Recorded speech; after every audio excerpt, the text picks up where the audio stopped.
We are at Antares in Goa and with my good buddy Nolan, and we said, summer's here, Yep. so let's enjoy some nice wines in summer and wines that will frankly remind us of memories in Spain, Portugal, and I think you're touring right now, you're going on a cruise? Yes, I am. I'm heading to Greece, Rome, and Spain. So I'm entering into Greece and getting out of Spain.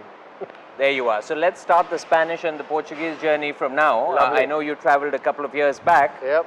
That's a very interesting bottle. All right. It's a Mateus Rosé.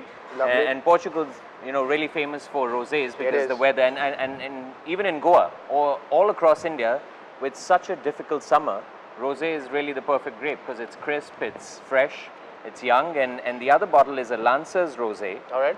which is a very interesting shape. And why don't we pour? Yeah. Served well chilled. Yeah, that's what it is. There you are. All right. Thank you. That's one. So, what's your So- favorite memory of traveling to Portugal? Well, I really love the whole concept. The ethos of the city is fantastic. It's got very, very vibrant culture. But more importantly, my love for tapas and all things pastry and baked Right. is what Portugal is known for. So, what's the favorite food memory that you have? I don't know. We'll do a quick Salud. cheers to that. Salud. Cheers to you. Salud. Salud.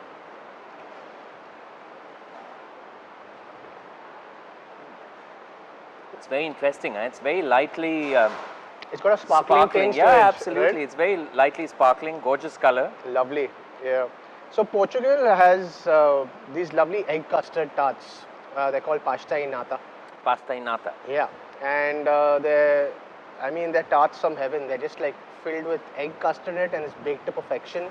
Flaky, very, very crisp. And now that I'm thinking about it, I think one of these wines would have Would gone go really well with it. perfectly well. A lovely gentleman in Anjuna, very, very finicky about the way he produces his Portuguese tarts. Right. They get over as soon as they're baked.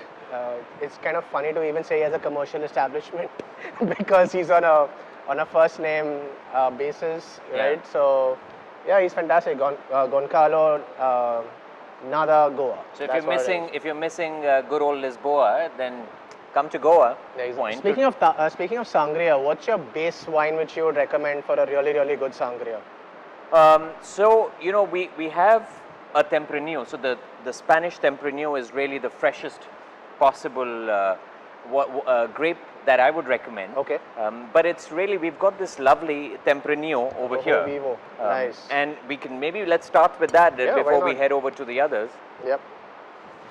Because I've always been asked this question by so many people Yeah, as to what is the base people would love for a great sangria, yeah.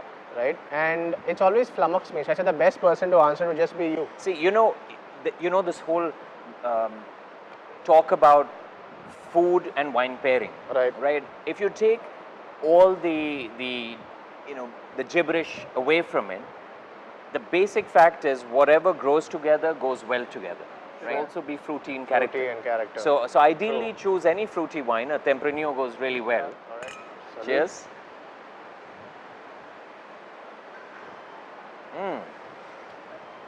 Oh, such a heady note. That note is. It is. Oof. You can feel the cherries. You can Yes. feel. You can feel you're in Barcelona. Oh my You know, lord. and it's a 50. It looks like our tiles in Goa, doesn't it? Like the It Azul does. tiles. I It mean, does. check It out. looks like, Look yeah, at that. absolutely. It looks like Goan tiles. Oh, lovely. Cheers. May your life and the memories that you make be as sweet as this lovely wine.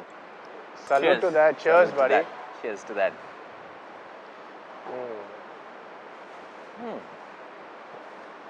It's young, crisp, full of freshness. And this is semi-sweet, okay? It's like literally, it says on the bottle, semi-sweet. Yeah. So it's not really hitting you as an actual perfect dessert wine as you mentioned. Absolutely. I think this would go really, really well with Indian spice and the chicken tikka Yeah. or the butter chicken tikka masala. So the thing is, The format of consumption of food and alcohol is something I've loved to take from both these places, Spain and Portugal. Right. The origination of tapas Yeah. is something I love, for the fact being that there was nothing fancy about the cuisine. It was just something as simple as this coaster Yeah. being put on top of a glass of wine back in Yeah. medieval times. Yeah, with food on it. With food on it. Yeah. Food came later, but primarily just so that flies didn't fall Don't into fall the in. drink. Yeah, yeah. And that's the origination of tapas size food Yeah, formats. yeah. Thank you so much. Thanks for having me, and Ashish. super having you on Vino Tribe. Always a pleasure, and look forward to the pop-up. Congratulations on your new channel, and here's to you. many more and many more hikik hoorays out there. Cheers. Cheers. Cheers. Salud. If you love drinking wine and want to know more, do subscribe to Vino Tribe now.